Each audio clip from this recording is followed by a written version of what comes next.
Hello നമസ്കാരം. എന്തൊക്കെയുണ്ട് വിശേഷങ്ങൾ? എല്ലാവർക്കും സുഖം തന്നെയെന്ന് വിശ്വസിക്കുന്നു. ഞങ്ങളിവിടെ സുഖമായിരിക്കുന്നു. എൻ്റെ വേദന കുറച്ച് കുറഞ്ഞിട്ടുണ്ട്, ഇപ്പോഴും ഉണ്ട്. അതുകൊണ്ടാണ് ഞാൻ ഇൻട്രോ ഇങ്ങനെ തന്നെ എടുക്കാമെന്ന് വിചാരിച്ചത്. അപ്പോൾ ഞാൻ ഇന്ന് കൊണ്ടുവന്നിരിക്കുന്നത് നിങ്ങൾ ഒരുപാട് പേര് റിക്വസ്റ്റ് ചെയ്തിട്ടുള്ള നമ്മുടെ സ്വന്തം ക്രീം ചീസിൻ്റെ റെസിപ്പിയാണ്. കൊച്ചു കൊച്ചു പോയിന്റ്സ് പറഞ്ഞിട്ടുണ്ട്. അത് ശ്രദ്ധിക്കുകയാണെങ്കിൽ വീട്ടിൽ നമുക്ക് ഈസി ആൻഡ് ടേസ്റ്റി ആയിട്ടുള്ള ക്രീം ചീസ് ഉണ്ടാക്കിയെടുക്കാൻ പറ്റും. പുറത്തുനിന്ന് ഇത്രയും വില കൊടുത്ത് വാങ്ങിക്കേണ്ട ഒരു ആവശ്യമില്ല. ഓക്കെ, അപ്പോൾ അതിൻ്റെ കൂട്ടത്തിൽ കൂടെ ഞാനിന്ന് 10 പേരുടെ പേര് അനൗൺസ് ചെയ്യുന്നുണ്ട്. അതായത് കഴിഞ്ഞ വീഡിയോസിൽ ഞാൻ നിങ്ങളുടെ അടുത്ത് പ്രോമിസ് ചെയ്തിട്ടുണ്ടായിരുന്നില്ലേ, കഴിഞ്ഞ 2 വീഡിയോസിൻ്റെ താഴെയായിട്ട് കമൻസ് ഇടുന്ന, ഓരോ വീഡിയോസിൻ്റെ താഴെ കമൻസ് ഇടുന്ന 5 പേരെ തിരഞ്ഞെടുക്കാമെന്ന്. അങ്ങനെ മൊത്തത്തിൽ 10 പേരെ തിരഞ്ഞെടുത്തിട്ടുണ്ട്. അവരുടെ പേര് ഞാൻ ജസ്റ്റ് ഒന്ന് വായിക്കാം.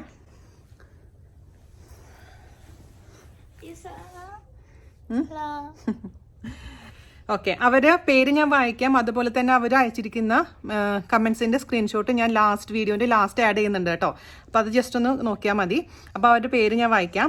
സ്വാതി PM, ശാലിനി നായർ, ജാംഷി ഷെമി, അഞ്ജന രതീഷ്, ദർശന ലക്ഷ്മൺ, അതുപോലെ തന്നെ സനീജ സുന്ദരേശൻ, വാണി മേനോൻ, ഗീതു ചാലക്കാലം എന്നാണെന്ന് തോന്നുന്നു. ഗീതു ചാലക്കാലം, അത് നിങ്ങൾ പേര് അതിൽ ഞാൻ കൊടുക്കുന്നുണ്ട്, പിൻഡ് കമൻ്റ് ആയിട്ട് ഇടുന്നുണ്ട് കേട്ടോ. അതുപോലെ തന്നെ ദിവ്യ മേനോൻ, അശ്വതി ബാലൻ. ഇത്ര പേരെയാണ് ഞാൻ ചൂസ് ചെയ്തിരിക്കുന്നത്. ഇവരെനിക്ക് പേഴ്സണലി അറിയില്ല, ഞാൻ റാൻഡം ആയിട്ടാണ് ചൂസ് ചെയ്തിരിക്കുന്നത് കേട്ടോ. ഈ വീഡിയോൻ്റെ താഴെ കമൻസ് ഇടുന്നവരിൽ 5 പേരെ ഞാൻ അടുത്ത വീഡിയോയിൽ അനൗൺസ് ചെയ്യാം. ഓക്കെ, അപ്പോൾ ഞാൻ ഈ തിരഞ്ഞെടുത്ത 10 പേര് എന്താ ചെയ്യേണ്ടതെന്ന് വെച്ച് കഴിഞ്ഞാൽ എൻ്റെ മെയിൽ ID ഞാൻ താഴെ ഡിസ്ക്രിപ്ഷൻ ബോക്സിൽ തന്നിട്ടുണ്ട്.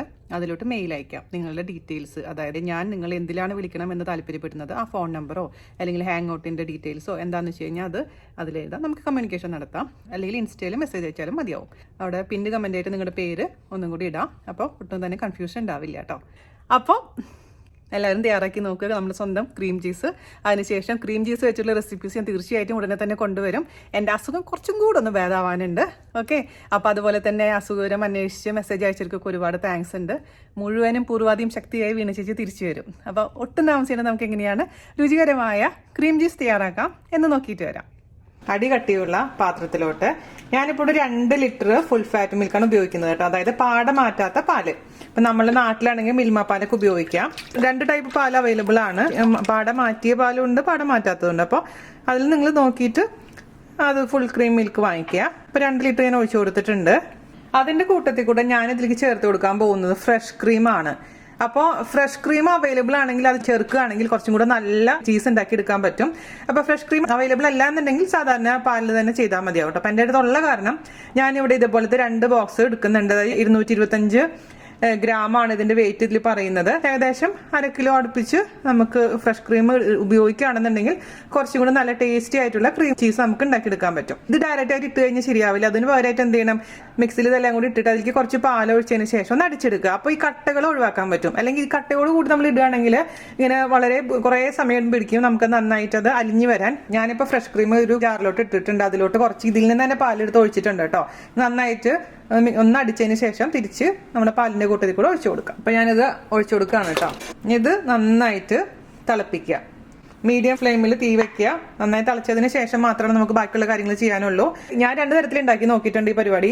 ഈ സംഭവം പാല് മാത്രം വെച്ച് ഉണ്ടാക്കി നോക്കിയിട്ടുണ്ട്, ക്രീം ചേർത്തതിന് ശേഷം ഉണ്ടാക്കി നോക്കിയിട്ടുണ്ട്. അപ്പോൾ എനിക്ക് രണ്ടാമത് ചെയ്തതാണ് കുറച്ചും കൂടെ നന്നായി തോന്നിയത്. ആ കൺസിസ്റ്റൻസിയും ടേസ്റ്റും ഒക്കെ പെർഫെക്റ്റ് ആയിട്ട് തോന്നിയത്. അതുകൊണ്ടാണ് ഞാൻ നിങ്ങൾക്ക് ഈ ഒരു റെസിപ്പി കാണിച്ചിരുന്നത് കേട്ടോ. ഞാനിവിടെ തീ ഓൺ ചെയ്ത് കൊടുത്തിട്ടുണ്ടെങ്കിൽ നമുക്കിത് തിളയ്ക്കുന്നവരെ വെയിറ്റ് ചെയ്യാം. ഇടയ്ക്കിടയ്ക്ക് ഇളക്കി കൊടുക്കാൻ മറക്കരുത്. താഴെ പിടിക്കാൻ പാടില്ല. താഴെ പിടിച്ചു കഴിഞ്ഞാൽ അറിയാലോ അതിന്റെ കംപ്ലീറ്റ് ആ ടേസ്റ്റും സ്മെല്ല് തന്നെ മാറിപ്പോവും. അതുകൊണ്ട് ഇടയ്ക്കിടയ്ക്ക് ഇളക്കി കൊടുക്കുക. നന്നായി തിളയ്ക്കാൻ അനുവദിക്കുക. ആ സമയം കൊണ്ട് നമുക്ക് കുറച്ച് ചെറുനാരങ്ങയുടെ നീര് പിഴിഞ്ഞ് അടുത്ത് വെക്കാം. ചെറുനാരങ്ങ നിർബന്ധമൊന്നുമില്ല. ചെറുനാരങ്ങയുടെ നീര് ഉപയോഗിക്കാം, അതല്ലെങ്കിൽ വൈറ്റ് വിനീഗർ ഉപയോഗിക്കാം, അതുമല്ലെങ്കിൽ തൈര് ഉപയോഗിക്കാം. സാധാരണ നമ്മൾ പനീർ ഉണ്ടാക്കുന്നേക്കാളും കുറച്ച് കൂടുതൽ വേണം ഇതിലേക്ക് ഒഴിക്കേണ്ടത്. കാരണം ഈ ചെറിയൊരു പുളിയും ചെറിയൊരു ഉപ്പുമാണ് ഇതിന്റെ ടേസ്റ്റ് എന്ന് പറയുന്നത് കേട്ടോ. ഞാൻ ആദ്യമായിട്ട് ഈ ക്രീം ചീസിന്റെ വീഡിയോസ് ഇങ്ങനെ യൂട്യൂബിലും അതുപോലെ തന്നെ ബ്ലോഗുകളൊക്കെ നോക്കുമ്പോൾ ഞാൻ ഇതിന്റെ പനീർ തന്നെയല്ലേ ഉണ്ടാക്കുന്നതെന്ന്. അപ്പോൾ പക്ഷേ ഞാൻ പറഞ്ഞില്ല, ആദ്യമായിട്ട് ഉണ്ടാക്കി നോക്കിയപ്പോൾ എനിക്ക് അത്ര നന്നായി തോന്നിയില്ല. പക്ഷേ ഇതിൽ ക്രീം ഒഴിച്ചുണ്ടാക്കിയതിന് ശേഷം ഞാൻ എന്താ പറയുക, പുറത്തുനിന്ന് വാങ്ങിച്ച് ക്രീം ചീസ് ടേസ്റ്റ് ചെയ്തപ്പോൾ സെയിം ടേസ്റ്റ് പോലെ തന്നെ എനിക്ക് മനസ്സിലായി. വളരെ എളുപ്പമാണ് സംഭവം ചെയ്യാൻ. അതേസമയം നമുക്ക് പല സ്ഥലത്തും ഈ ക്രീം ചീസ് ഇപ്പോൾ നാട്ടിലൊക്കെ ഞാൻ പല കടയിൽ ചോദിക്കുമ്പോൾ അവൈലബിൾ അല്ല. അപ്പോൾ വീട്ടിൽ തന്നെ ഉണ്ടാക്കാൻ പറ്റുകയാണെങ്കിൽ പിന്നെ വളരെ എളുപ്പമായിരിക്കുമല്ലോ. മാത്രമല്ല കുട്ടികൾക്ക് ഇത് സ്പ്രെഡ് പോലെ ഉപയോഗിക്കാൻ ഇഷ്ടമാണ്. അപ്പോൾ അതിൽ നിങ്ങൾക്ക് ഇഷ്ടമുള്ള ഹെർബ്സ് ഇടാം, മുളക് ചതച്ചത് ഇടാം, ഓരോരുത്തരുടെ ഇഷ്ടത്തിനനുസരിച്ച് മാറ്റങ്ങളൊക്കെ വരുത്താം. ബേക്ക് ചെയ്യാൻ വേണ്ടി ഉപയോഗിക്കാം. അങ്ങനെ ക്രീം ചീസിന് ഒരുപാട് ഉപയോഗങ്ങളുണ്ട്. അപ്പം നമ്മുടെ പാല് തിളയ്ക്കാൻ തുടങ്ങിയിട്ടുണ്ട്. ഞാൻ ഓഫ് ചെയ്യണം കേട്ടോ. ഓഫ് ചെയ്തതിന് ശേഷം നമുക്ക് ഇതിലോട്ട് ഞാൻ പറഞ്ഞ പോലെ എന്തൊഴിക്കണം, ഒന്നില്ലെങ്കിൽ ലെമൺ ജ്യൂസ്, അതല്ലെങ്കിൽ വിനീഗർ. ഇത് രണ്ടും ഇല്ലെങ്കിൽ മാത്രം തൈര് ഒഴിച്ചു കൊടുക്കുക. അപ്പൊ ഞാനിപ്പോൾ ഇതിലേക്ക് ലെമൺ ജ്യൂസാണ് ഒഴിക്കാൻ പോകുന്നത്. നമുക്ക് ഒഴിച്ചൊഴിച്ച് നോക്കാം. ഞാൻ 4 ടേബിൾ സ്പൂൺ ഒഴിക്കുന്നുണ്ട്. എന്നിട്ടും പിരിഞ്ഞിട്ടില്ലെങ്കിൽ നമുക്ക് എക്സ്ട്രാ ഒഴിക്കാം. പിന്നെ ഇതിലേക്ക് നമ്മൾ ഉപ്പ് ചേർക്കും. നമുക്ക് പതുക്കെ അങ്ങ് ഇളക്കി കൊടുക്കാം. കുറച്ച് നേരം ഒന്ന് വെയിറ്റ് ചെയ്യുക. അപ്പോഴേക്കും എല്ലാം പിരിഞ്ഞിങ്ങ് വരും. അപ്പോൾ കുറച്ച് നേരം അനക്കാണ്ട് വെക്കുക. അതിന് ശേഷം നമുക്ക് നോക്കാം. അപ്പോൾ ഇങ്ങനെ ഒരു 5 മിനിറ്റ് കഴിഞ്ഞു കേട്ടോ. അപ്പോൾ നോക്കൂ, ഞാൻ 1 ടേബിൾ സ്പൂണും കൂടെ ഒഴിച്ചിട്ടുണ്ട്. മൊത്തത്തിൽ 5 ടേബിൾ സ്പൂൺ ഒഴിച്ചിട്ടുണ്ട് കേട്ടോ. കണ്ടില്ലേ, തെളിഞ്ഞ് ഈ പാലും വെള്ളവും തെളിഞ്ഞ് വന്നിട്ടുണ്ട്. അതായത് സെപ്പറേറ്റ് ആയിട്ടുണ്ട് പാലും വെള്ളവും. ഇങ്ങനെ നോക്കുമ്പോൾ നിങ്ങൾക്ക് മനസ്സിലാവും. കണ്ടില്ലേ, വെള്ളം കാണാൻ പറ്റുന്നുണ്ട്. അപ്പൊ അതിന്റെ അർത്ഥം കറക്റ്റ് ആയിട്ട് ഇതെല്ലാം പിരിഞ്ഞു വന്നിട്ടുണ്ടെന്നാണ്. നിങ്ങൾ നോക്കിയിട്ട് ഒരു 5 മിനിറ്റ് കഴിഞ്ഞിട്ട് ഇതുപോലെ ആയിട്ടില്ലെങ്കിൽ അതിന്റെ അർത്ഥം നമ്മൾ ചേർത്തിരിക്കുന്ന വിനീഗറിന്റെയോ അല്ലെങ്കിൽ ചെറുനാരങ്ങ നീരിന്റെയോ അളവ് കുറവാണെന്നാണ്. അപ്പൊ അതിനനുസരിച്ച് നിങ്ങൾ ഒഴിച്ചു കൊടുത്ത് നോക്കുക. ഓരോ പാലിന്റെ ഇതനുസരിച്ച് മാറ്റം വരും കേട്ടോ. അപ്പൊ ഞാനിപ്പോൾ 5 ടേബിൾ സ്പൂൺ ഒഴിച്ചു എന്ന് വെച്ചിട്ട് നിങ്ങൾക്ക് ചിലപ്പോൾ അതായിരിക്കണം എന്നില്ല കണക്ക്. അത് നിങ്ങൾ അത് നോക്കി കണ്ടും ചെയ്തോളൂ. ഇതുപോലെ സെപ്പറേറ്റ് ആയിട്ട് ഇങ്ങനെ പിരിഞ്ഞു വരണം. അത്രേ ഉള്ളൂ. വെള്ളം വേറെ, ഇതിൻ്റെ ഉള്ളിലുള്ള ഈ പനീർ വേറെ ആയിട്ട് വരണം. ഇനി നമുക്ക് എന്ത് ചെയ്യണം, ഒരു ക്ലോത്തിലോട്ട്, ചീസ് ക്ലോത്ത് ഉണ്ടെങ്കിൽ ചീസ് ക്ലോത്തിലോട്ട് നമുക്ക് അരിച്ചൊഴിക്കാം. അല്ലെങ്കിൽ ഞാനിപ്പോൾ ഒരു നല്ല പുതിയതായിട്ടുള്ളൊരു തോർത്ത് ഇതിനു വേണ്ടി മാറ്റി വെച്ചിരിക്കുകയാണ്. ആദ്യം തന്നെ തോർത്ത് നന്നായി വാഷ് ചെയ്യുക. ഒരു വലിയ ബൗളിൽ ഒരു തോർത്ത് വെച്ചിട്ടുണ്ട്. അതിലോട്ട് നമുക്കിതങ്ങ് ഒഴിക്കുക. ആ വെള്ളം കളയണ്ട. ആ വെള്ളം നമുക്ക് ചപ്പാത്തി ഉണ്ടാക്കുമ്പോൾ കുഴയ്ക്കാൻ വേണ്ടിയിട്ട് ഉപയോഗിക്കാം. ഈ നോർത്ത് ഇന്ത്യൻ ഗ്രേവികളിൽ നമ്മൾ വെള്ളത്തിന് പകരം ഉപയോഗിക്കാം. അങ്ങനെ പല ഉപയോഗങ്ങളുണ്ട് അതിന്. അപ്പൊ ആ വെള്ളം നിങ്ങൾക്ക് ഉപയോഗിക്കാം കേട്ടോ. ഫ്യൂച്ചർ യൂസിന് കളയാതെ നമുക്ക് സൂക്ഷിച്ചെടുത്ത് വെക്കാം. സിങ്കിൽ ഒരു ബൗൾ വെച്ചിട്ടുണ്ട്. അതിലാണ് ഞാൻ തോർത്തെടുത്ത് വെച്ചിരിക്കുന്നത്. ചെറിയൊരു നനവുണ്ട് തോർത്തിന്. അതിലോട്ട് നമുക്ക് പിരിഞ്ഞ പാൽ ഒഴിച്ചു കൊടുക്കാം. മൊത്തത്തിൽ പാത്രത്തിൽ നിന്ന് എല്ലാതും കംപ്ലീറ്റ് ആയിട്ട് വടിച്ചേക്ക് ഇട്ട് കൊടുക്കാം. നമ്മുടെ മേലിക്കൊന്നും ആവാതെ ചൂടുള്ളതാണ്. അതുകൊണ്ട് പതുക്കെ സൂക്ഷിച്ച് ഒഴിക്കുക കേട്ടോ. ഇത് നമുക്കിനി എടുത്ത് ഒന്ന് ഹാങ് ചെയ്യാൻ വേണ്ടി, അതായത് ഇതിലത്തെ എക്സസ് ആയിട്ടുള്ള വെള്ളം നന്നായിട്ട് പോകണം. അതിനുശേഷമാണ് നമുക്ക് ബാക്കിയുള്ള പരിപാടികൾ ചെയ്യേണ്ടത്. ചൂടുണ്ട്, സൂക്ഷിക്കുക. ഞാൻ പറഞ്ഞു, ഈ വെള്ളമാണ് ഞാൻ പറഞ്ഞത് നല്ലതാണെന്ന് പറഞ്ഞത്, മനസ്സിലായോ? അപ്പോൾ ആദ്യമായിട്ടൊക്കെ നിങ്ങൾ ചെയ്യുമ്പോൾ 1 ലിറ്റർ പാല് ചെയ്താൽ മതി. ഞാനിപ്പോൾ 2 ലിറ്ററിലല്ലേ ചെയ്തിരിക്കുന്നത്. അപ്പോൾ നിങ്ങൾക്കൊന്ന് ടേസ്റ്റ് അറിയണമെന്നുണ്ടെങ്കിൽ ചെറിയൊരളവിൽ ചെയ്യുക. അതിനുശേഷം നിങ്ങൾക്ക് ഇഷ്ടപ്പെട്ടിട്ടുണ്ടെങ്കിൽ പിന്നെ വലിയ ക്വാണ്ടിറ്റിയിൽ ചെയ്തിട്ട് നമുക്ക് ഫ്രിഡ്ജിൽ വെക്കാം. അപ്പോൾ ഇത് ഞാൻ എന്താ ചെയ്യാൻ പോകണമെന്ന് അറിയാമോ? ഞാനൊരു ജഗ് എടുത്തിട്ടുണ്ട്. അതിൻ്റെ ഉള്ളിലോട്ട് ഇതിങ്ങനെ വെക്കുകയാണ്. ആ വെള്ളം ഇതിലോട്ട് വീഴാൻ വേണ്ടിയിട്ടാണ് കേട്ടോ. എന്നിട്ട് ഇതൊന്ന് അടച്ചു വെക്കുകയാണ്. അപ്പോൾ ഇങ്ങനെ ഹാങ് ചെയ്ത് ഞാൻ പുറത്തേക്ക് എടുക്കുമ്പോൾ കാണിച്ച് നിങ്ങൾക്ക് മനസ്സിലാവും. ഇങ്ങനെ വേണമെന്നൊന്നുമില്ല കേട്ടോ. ഞാൻ നമ്മുടെ പനീർ ഉണ്ടാക്കിയപ്പോൾ കാണിച്ച പോലെ നിങ്ങൾക്ക് ചെയ്യാം. പക്ഷേ ഇത് എനിക്ക് കുറച്ചും കൂടി ഈസി ആയി തോന്നിയത്. ഇങ്ങനെ മേലേന്ന് ഇങ്ങനെ ഹാങ് ചെയ്ത് കിടക്കുമ്പോൾ വെള്ളം ഇതിലോട്ട് കളക്ട് ആവുകയും ചെയ്യും. പെട്ടെന്ന് തന്നെ വെള്ളം തോർന്ന് നമുക്ക് കറക്റ്റ് ആയി കിട്ടും. കംപ്ലീറ്റ് വെള്ളം വാർന്നതിന് ശേഷം വേണം നമുക്ക് ബാക്കിയുള്ള കാര്യങ്ങൾ ചെയ്യാൻ. അപ്പൊ ഇത് നമ്മൾ വെച്ചിട്ടൊരു 3 മണിക്കൂർ കഴിഞ്ഞിട്ടോ നമുക്ക് ഇനി എടുത്ത് നോക്കാം. വെള്ളമൊക്കെ വാർന്ന് ഇതിലോട്ട് വന്നിട്ടുണ്ട്. ഇനി നമുക്ക് ഓപ്പൺ ചെയ്ത് നോക്കാം.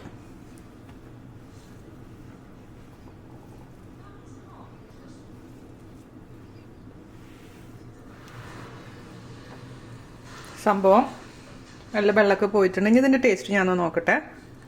ഇതിൽ ഉപ്പ് കുറവാണ്. നമുക്ക് മിക്സിയിലിട്ട് നന്നായിട്ട് ഇത് അരച്ചെടുക്കണം. നല്ല സോഫ്റ്റ് ആയിട്ട് ഇരിക്കണം. കുറച്ചായിട്ട് ഇങ്ങനെ നന്നായിട്ട് അരച്ചെടുക്കണം. ഞാനിവിടെ ഒരു ബൗളിലൊരു പ്ലാസ്റ്റിക്കിന്റെ റാപ്പ് വെച്ചിട്ടുണ്ട്. അപ്പൊ നമുക്കത് കറക്റ്റായിട്ട് തിരിച്ചുള്ളിലോട്ട് മടക്കി വെക്കാൻ വേണ്ടിയിട്ടാണ് കേട്ടോ. ഇങ്ങനെ ചെയ്യണം നിർബന്ധമൊന്നുമില്ല. മുക്കാഭാഗം അരച്ചു കഴിഞ്ഞിട്ട് ഇനി കുറച്ചും കൂടെ അരയ്ക്കാനുണ്ട്. അപ്പോൾ ഞാൻ ഇതിലോട്ട് നമ്മുടെ അരച്ചു വെച്ചിരിക്കുന്ന മൊത്തത്തിൽ ഇടുകയാണ് കേട്ടോ.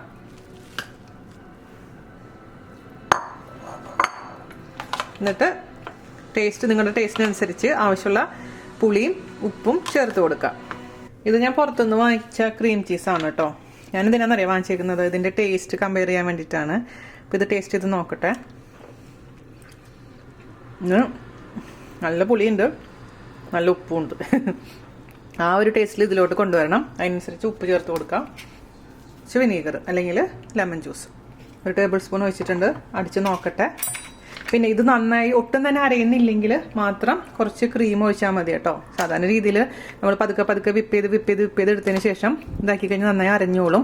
പിന്നെ അല്ലെങ്കിൽ നിങ്ങൾ ഹാൻഡ് ബ്ലെൻഡർ ഉണ്ടെങ്കിൽ ഹാൻഡ് ബ്ലെൻഡർ വെച്ചിട്ടും നന്നായിട്ട് അരച്ചെടുക്കാൻ പറ്റും. ശരിക്കും ഏറ്റവും നല്ല ഫുഡ് പ്രോസസ്സറാണ്.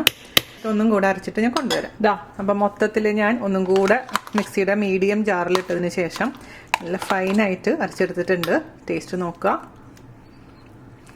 അരവാ പുറത്തുനിന്ന് വാങ്ങിക്കുന്ന അതേ ടേസ്റ്റ് ഒന്നും പറയില്ല. അതിനേക്കാളും നല്ല ടേസ്റ്റ് ഉണ്ട് കേട്ടോ. നമ്മൾ സ്വന്തമായിട്ട് ഉണ്ടാക്കിയെടുക്കുന്നതല്ലേ. അപ്പം അതിൻ്റെ ടേസ്റ്റ് ഒന്ന് ഡിഫറെൻ്റ് തന്നെ ആയിരിക്കും. മറ്റേതിൽ എന്തായാലും അവർ പ്രിസർവേറ്റീവ്സ് എന്തെങ്കിലുമൊക്കെ ചേർത്തിട്ടുണ്ടാവും. ഇനി നമ്മൾ എന്താ ചെയ്യാൻ പോകണമെന്ന് വെച്ച് കഴിഞ്ഞാൽ നമ്മൾ നേരത്തെ കാണിച്ച ബൗളില്ലേ, ഈ ബൗളിലോട്ട് തന്നെ നമുക്ക് അത് ഇട്ട് കൊടുക്കാം. നമ്മൾ ഇത് സംഭവം ഉണ്ടാക്കുന്നത് എന്തിനു വേണ്ടിയിട്ടെന്ന് അനുസരിച്ചിരിക്കും അതിൽ ചേർക്കുന്ന ഉപ്പിന്റെയും പുളിയുടെയും ഒക്കെ അളവ് കേട്ടോ. ഇപ്പോൾ ഒരു സ്പ്രെഡ് പോലെയാണെങ്കിൽ ഞാൻ നേരത്തെ പറഞ്ഞ പോലെ നിങ്ങൾക്ക് ഇഷ്ടമുള്ള സീസണിങ്സ് ഒക്കെ ചേർക്കാം. അപ്പം അത് നിങ്ങൾ തീരുമാനിച്ചോളൂ. കുനാഫി ഉണ്ടാക്കാൻ ഇത് വേണം നമുക്ക്. അപ്പം ഞാൻ അടുത്ത് തന്നെ കുനാഫയുടെ റെസിപ്പി ചെയ്യാം കേട്ടോ. ഒരുപാട് റിക്വസ്റ്റ് എനിക്ക് വരുന്നുണ്ട്. പിന്നെ നിങ്ങളിത് അരയുന്നില്ലെങ്കിൽ വെള്ളം ഒഴിക്കരുത് കേട്ടോ. വെള്ളം ഒഴിച്ച് കഴിഞ്ഞാൽ ശരിയാവില്ല. അതിന് പകരം ഒരു ഇച്ചിരി ക്രീമോ അല്ലെങ്കിൽ പാലോ ചേർത്താൽ മതി. അല്ലാതെ വെള്ളം ഒഴിച്ച് കഴിഞ്ഞാൽ പണിയിട്ട് പെട്ടെന്ന് കേടായി പോകും. ഇനി നമുക്ക് ഇതിനെ ക്ലോസ് ചെയ്യാം. എടുക്കാനും എളുപ്പമായിരിക്കും കേട്ടോ ഇങ്ങനെ ചെയ്ത് കഴിഞ്ഞാൽ. ക്ലിംഗ് റാപ്പ് ഉണ്ടെങ്കിൽ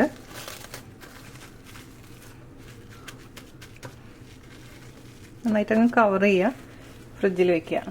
നിങ്ങൾക്ക് ഇതിപ്പോൾ നമ്മൾ കേക്കിലൊക്കെ ചെയ്യുമ്പോഴോ എന്താ പറയുക പുറത്തെടുത്ത് വെച്ചിട്ട് ഇതിൻ്റെ തണുപ്പാറിയതിന് ശേഷമൊക്കെയാണ് നമ്മൾ കേക്കിലാണെങ്കിലും എന്തിലാണെങ്കിലും ഉപയോഗിക്കേണ്ടത്. അപ്പോൾ ഞാനിപ്പോൾ ഇത് ഫ്രിഡ്ജിലെടുത്ത് വെക്കട്ടെ. ഓൾറെഡി ഞാൻ ഫ്രിഡ്ജിലെടുത്ത് വെച്ചിട്ടുള്ളത് കാണിച്ചു തരാൻ കഴിഞ്ഞ ദിവസം ഉണ്ടാക്കിയിട്ടുണ്ടായിരുന്നു അളവൊക്കെ അറിയാൻ വേണ്ടിയിട്ട്. അപ്പോൾ അത് ഞാൻ ഫ്രിഡ്ജിൽ വെച്ചിട്ടുണ്ട്. അത് ഞാൻ നിങ്ങൾക്ക് കാണിച്ചു തരാം. ഇത് ഫ്രിഡ്ജിലാണ് വെക്കേണ്ടത്, ഫ്രീസറിലല്ല കേട്ടോ. ഒരാഴ്ചയൊക്കെ യൂസ് ചെയ്യാൻ പറ്റുള്ളൂ. കാരണം നമ്മളിതിൽ പ്രിസർവേറ്റീവ്സ് ഒന്നും ചേർത്തിട്ടില്ല. അപ്പോൾ ഞാൻ ഒരുപാട് നാളൊന്നും ഇത് ഇങ്ങനത്തെ സംഭവങ്ങളൊന്നും ഫ്രിഡ്ജിലെടുത്ത് വെക്കാറില്ല. കാരണം നമുക്ക് അറിയില്ല എന്നാ കേടാവുക എന്നുള്ള കാര്യം. അപ്പോൾ നമ്മൾ പാലിൻ്റെ ഡേറ്റ് എത്രയാണോ അത്രയും സമയമാണ് ഞാൻ ഇതൊക്കെ സൂക്ഷിച്ച് വെക്കാറുള്ളൂ കേട്ടോ. അപ്പോൾ എനിക്കറിയില്ല എത്ര ശരിക്കും വെക്കാൻ പറ്റുമെന്ന്. ഞാൻ മാക്സിമം ഒരു വീക്ക് തന്നെ വെക്കാറുള്ളൂ. ഇതാണ് ഞാൻ കഴിഞ്ഞ ദിവസം ഉണ്ടാക്കിയ ക്രീം ചീസ്. ഇത് ഫ്രിഡ്ജിൽ ഇരിക്കുമ്പോൾ എന്ത് പറ്റുമെന്ന് വെച്ച് കഴിഞ്ഞാൽ നല്ല തിക്കായിട്ട് മാറും. ഇത് കണ്ട, അത് ഇതേപോലെ ഡീഫ്രോസ്റ്റും ചെയ്യേണ്ട ആവശ്യമൊന്നുമില്ല. നേരത്തെ തന്നെ പുറത്തെടുത്ത് വെക്കുക. എന്നിട്ട് നമുക്ക് കേക്കിൽ യൂസ് ചെയ്യുകയാണെങ്കിലും എന്തിലാണെങ്കിലും നന്നായിട്ട് വിപ്പ് ചെയ്തതിന് ശേഷം ഉപയോഗിച്ചാൽ മതി. സൂപ്പറായിരിക്കും. അപ്പോൾ ഇതുപോലെ നമുക്ക് എടുക്കാനും എളുപ്പമായിരിക്കും. കണ്ടോ? അപ്പോൾ ഇത്ര ഉള്ളൂ പരിപാടി. സൂപ്പർ ടേസ്റ്റിയാണ്. ഈസി ആയിട്ടുള്ള ക്രീം ചീസ് റെഡി ആയിട്ടുണ്ട്. ഇനി നിങ്ങൾക്ക് ക്രീം ചീസിൻ്റെ എന്ത് റെസിപ്പി ഇട്ടാലും കുഴപ്പമില്ലല്ലോ. കാരണം ഇനി ക്രീം ചീസിൻ്റെ റെസിപ്പി അറിയില്ല എന്ന് പറഞ്ഞിട്ട് ആരും കംപ്ലൈൻറ്റ് പറയരുത്. അപ്പോൾ എല്ലാവർക്കും ഇഷ്ടപ്പെട്ടെന്ന് വിശ്വസിക്കുന്നു. എല്ലാവരും തയ്യാറാക്കി നോക്കുക. അതിനുശേഷം ഫീഡ്ബാക്ക് പറയാൻ മറക്കരുത്. അപ്പോൾ അടുത്ത അടിപൊളിയായുള്ള റെസിപ്പി ആയിട്ട് വരുന്നവരെ നന്ദി, നമസ്കാരം. താങ്ക്